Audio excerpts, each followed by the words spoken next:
Mes inspirations sont diverses, plurielles, elles sont souvent liées à une histoire commune vécue.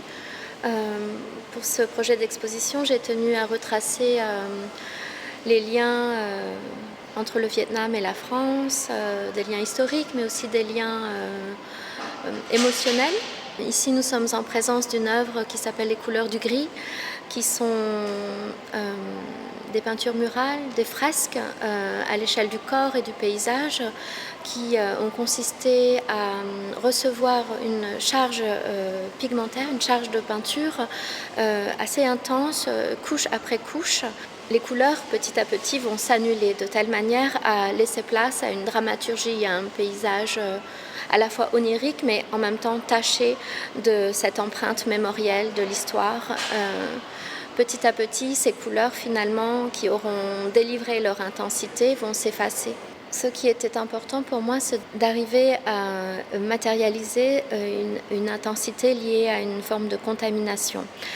Ici, les paysages se révèlent contaminés, comme une pluie ou un nuage finalement qui viendrait recouvrir un premier paysage intense, lumineux, coloré.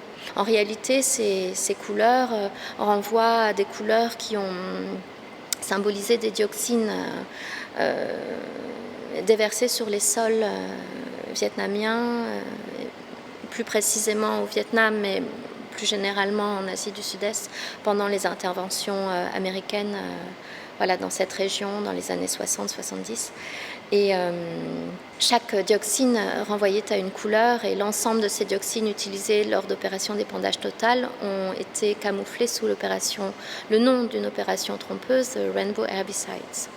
Et donc ces 6 couleurs que sont le orange, qu'on connaît bien, l'agent orange, le bleu, le pourpre, le vert, le rose et le blanc, ont taché quelque part mon espace mental et sont devenus finalement une sorte de base conceptuelle de protocole au geste de peinture.